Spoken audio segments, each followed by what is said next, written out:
Mark my words, the traditional nursing home is going to disappear. Not because older adults won't need complex care, and certainly not because operators aren't essential, but because the current model, brick and mortar nursing homes, the fiscal math no longer works. According to the 2026 Care Scout Cost of Care Survey, the national median cost for a semi-private nursing home, so not even a fully private room, has hit over $100,000 per year.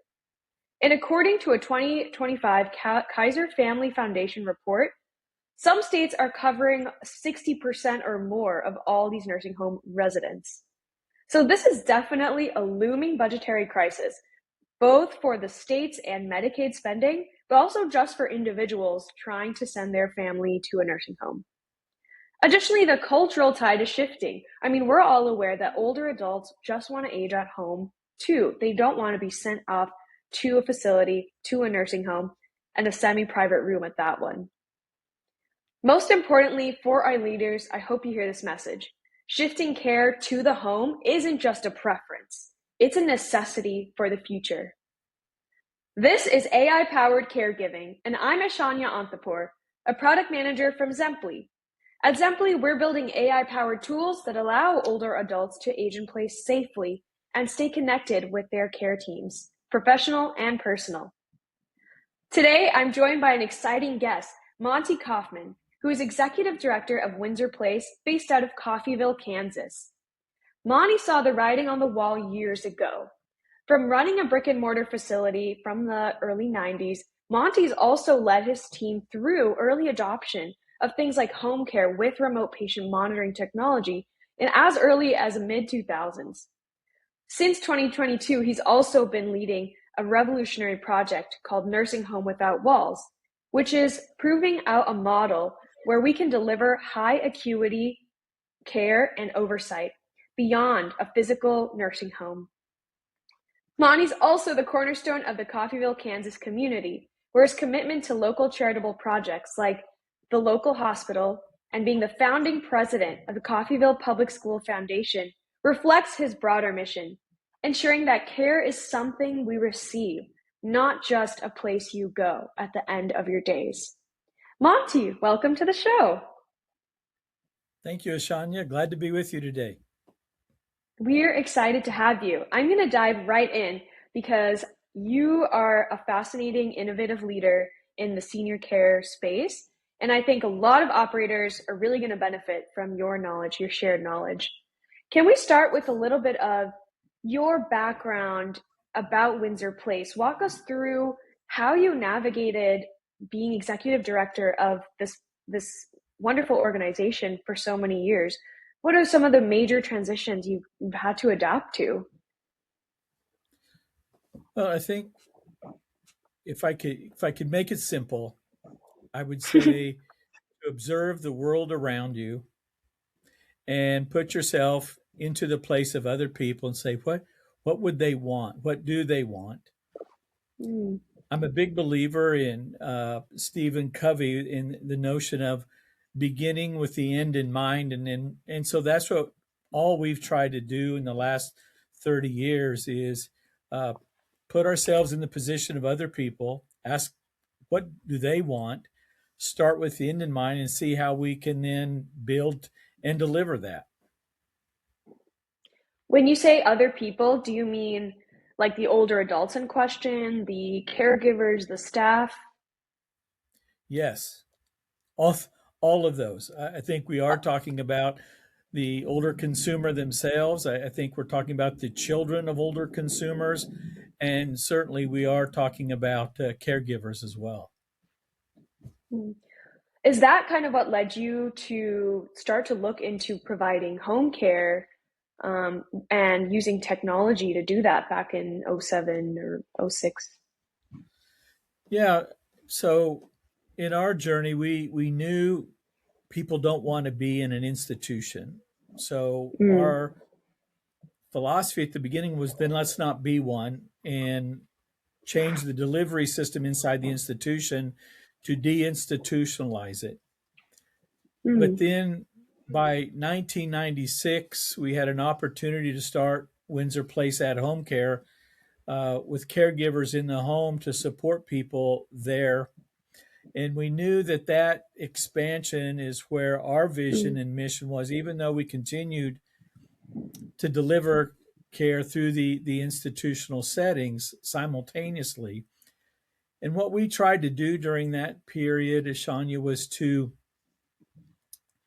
take lessons from the institution, the more formal lessons, see how we could strengthen the home and community based delivery system while taking lessons from the home and community based settings and say, how could we deinstitutionalize the institution? And so we did that until '06, '07. And I'm a little bit country and I'm a little bit slow, but we realized people have chronic disease conditions way before they come to see us.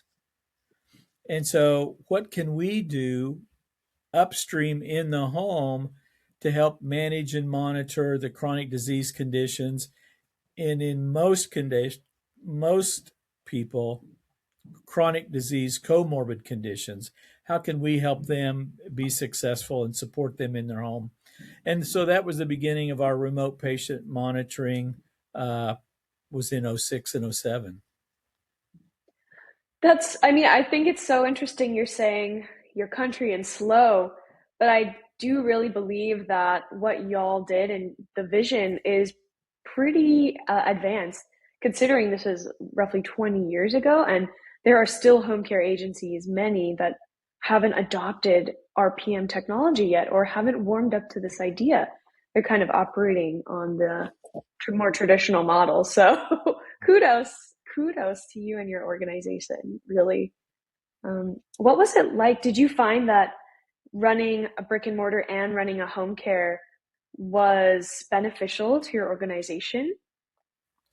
We did, for sure, because as I alluded to earlier, we were able to take lessons learned from each of them. We consider ourselves like a laboratory, and what could we Mm. take from the other parts to strengthen the whole? And no, it was very helpful, and I think very beneficial to us. Yeah, you've also been through many iterations of RPM technologies. Is there any kind of advice you'd offer someone looking to implement RPM technology into either home care, into a home care service? Any advice you can impart based on the lessons you've learned, especially in terms of deployment, sourcing, and yeah, the organization of it all. Yeah, again, let's start with the concept of beginning with the end in mind. Uh, as an organization, what are you trying to accomplish? Who are you trying to support? Those are very important questions. And Mm. then I'm a big believer in field demonstrations, inviting people in, kicking the tires on the solutions so that you can truly pick one that best fits your culture, your personnel, and your financial constraints. And doing that work up front, and that could take 6 to 12 months, but that will set you up for the long term success of selecting partners that will be long term fits for you, your organization, and the project and program you're trying to put together. I think that's a great point that the initial effort put in, while it might be long, it's not a quick, purchase online, checkout kind of a thing.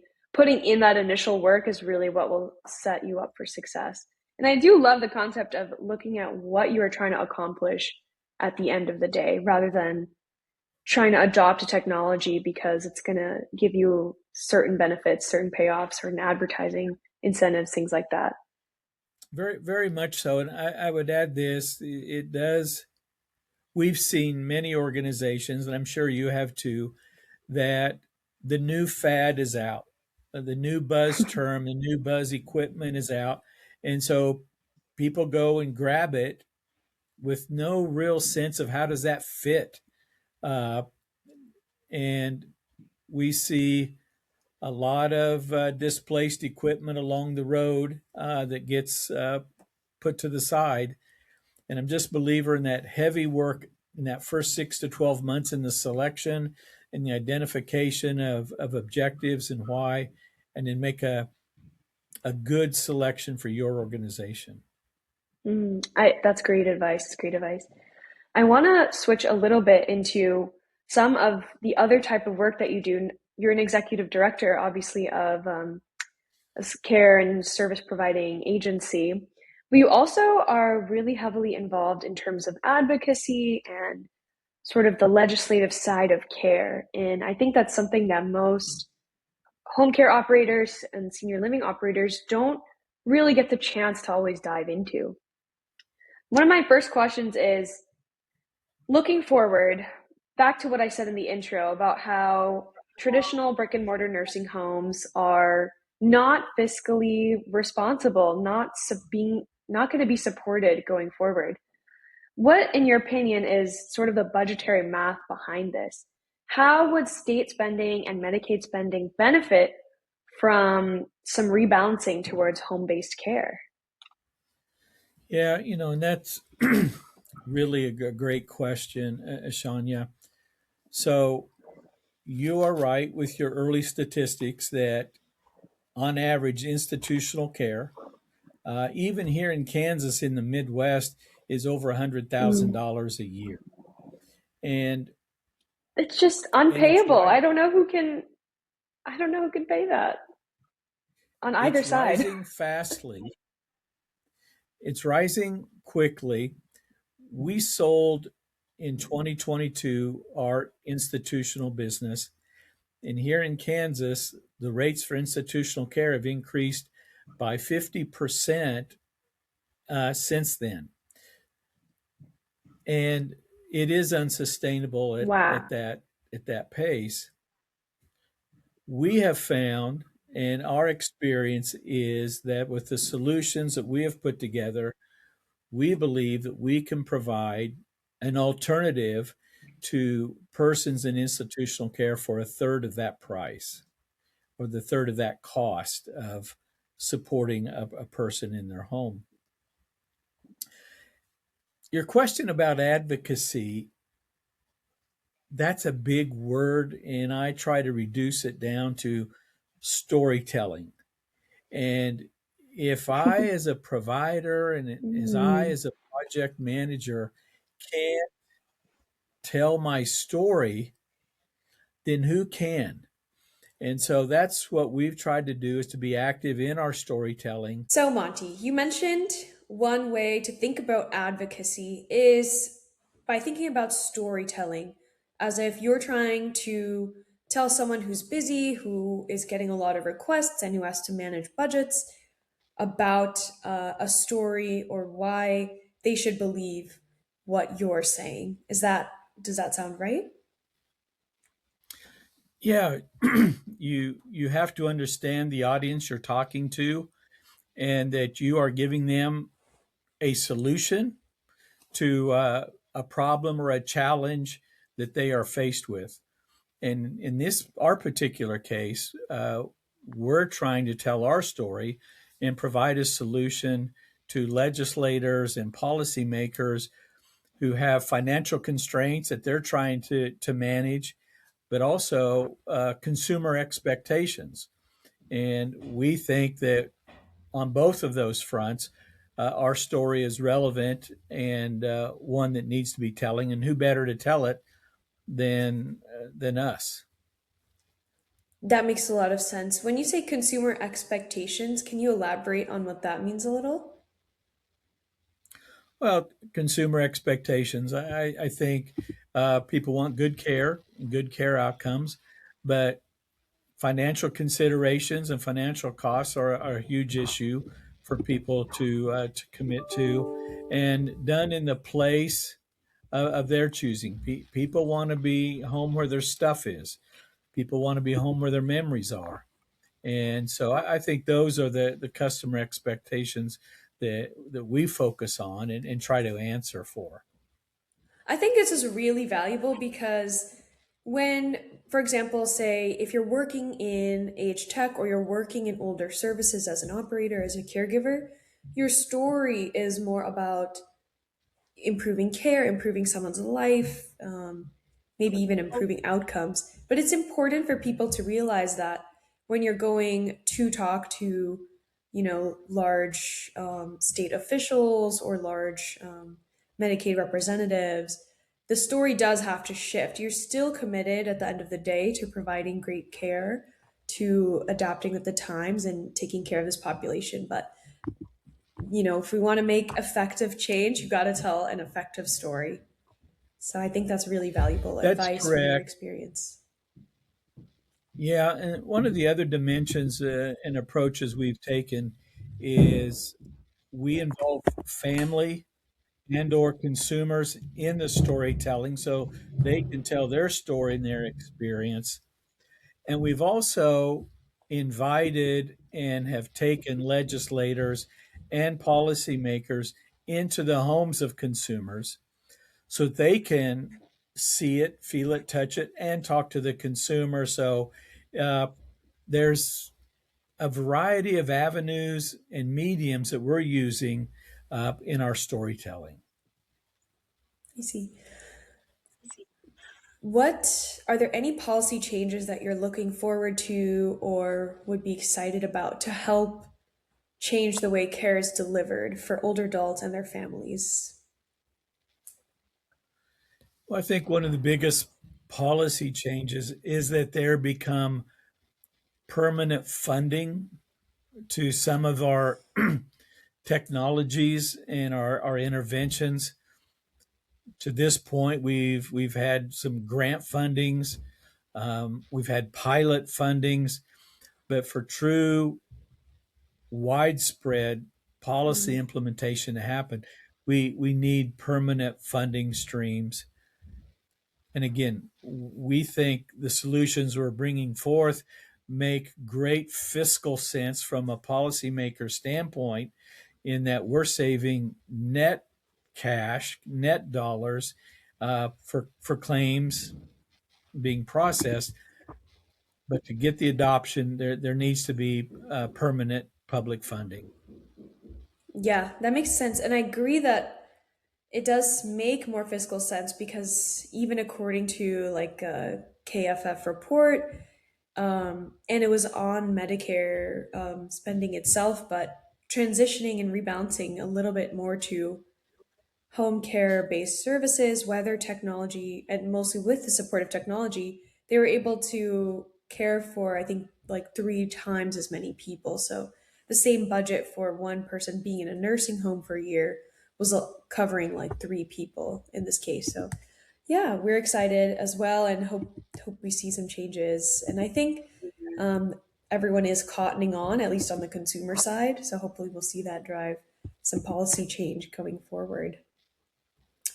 Do you have any idea of, or any ideas, creative or more literal, of what would happen to the brick and mortar nursing homes? What's going to happen? That might be something that officials are worried about, or other people are worried about. That we've built that infrastructure already. What's going to happen to it? So I wonder what you think. Yeah, my beliefs are that there will always be a place for brick and mortar institutional care. Having said that, though, I believe that we can have much less reliance on those facilities as the delivery point of care. It does, conditions do change for people and circumstances evolve where people do need 24-hour care immediately available to them. And in the congregate living, in those cases, it would be uh, less expensive to deliver that in institutional setting. But I think there are still a great number of persons inside of skilled nursing facilities whose needs could be met for a fraction of the cost in home and community based environments. Yeah, that makes a lot of sense. so that there is still a space for these brick and mortar places, especially for like high acuity and care involvement. But people who can manage a little bit at home with a caregiver with technology supporting them aren't going to be taking up as much of the space in those nursing homes or in those skill skill based facilities. So that does make a lot of sense. I want to ask a few quick rapid fire questions just to end this. But are there any pieces of media like books or TV shows that you're currently consuming or highly recommend for people in your position or people looking to get involved? Well, currently, right now, you may be disappointed in this answer, uh, but I am currently revisiting some old favorites at this particular season. And one is Robert Greenleaf's The Servant is Leader. Mm, I've always loved his essay, and it certainly helps keep me grounded as an organizational leader. And the other one, kind of similar to it, is Stephen Covey's The Seven Habits of Highly Effective People. Again, I just think it's so pragmatic and it keeps me grounded in this season of immense change. And so that, as an older provider myself, that's where I'm at this time. yeah, yeah, that makes a lot of sense. I mean, I think if you're going to be in this industry, coming at it with the sort of generosity, service oriented leadership is really key. Is really key. And then obviously, yeah, Stephen Covey, wonderful management techniques all around. Have Mhm. you ever used a Covey planner? I looked into it earlier this year, but they're quite expensive. They are. I don't use a Covey planner, but I am absolutely a planner with a alternative type of system. I big believer in it. Oh, nice. Yeah, you've got your own. That was my takeaway. I was like, oh, I'm gonna, create my own system that works for me. I think that's the way to Yeah. do it. Awesome. Any TV And I shows that think you're that's watching? just a huge lesson. I think that's just a huge lesson, Sean, that you referred to is whatever tools, whatever approaches, whatever model, you've got to make it yours personally and you have to own it. If you're trying to be somebody else or trying to do what somebody else, it's not going to go well and I don't think it's sustainable. So you can learn lessons, but you got to personalize it, bring it home, own it so that you can keep it going. Mm, yeah, so that it works for you and you're invested in it too. I think, yeah, thanks, Moni. Thank you. Any fun TV shows that you are watching? You know, uh, I watch some shows with my wife that she likes to watch. There's a number of shows on BritBox that are her favorites that she drags me along on. So yeah, we have some of those. Oh, I love that. Oh my gosh. Does she kind of dictate the TV, what's going on TV in your household? She'll she will share. Uh, I'm more of a news, current events, and sports guy, but she gets me to fun stuff too. Gotcha, gotcha. What do you watch on the football when it's off season for football? What sports are you following? Well, there's I like college basketball, and then Oh, nice. certainly Yeah. the golf season. So certain golf tournaments get our attention, and then who doesn't love the Olympics that we just finished? I mean, what Yeah. wonderful personal stories behind so many of the events and the athletes. So Yeah, I found athletes are so inspiring. So I love hearing about their stories as well. But yeah, we're at the time of filming, we'll be getting ready for March Madness, which is upcoming. So that'll be really exciting.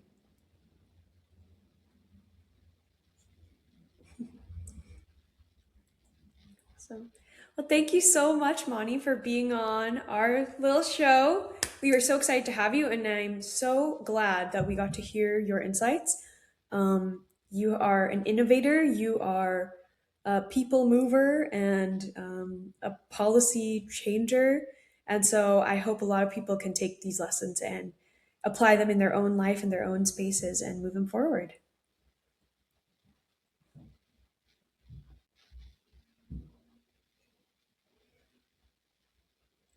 Awesome. Bye, Moni.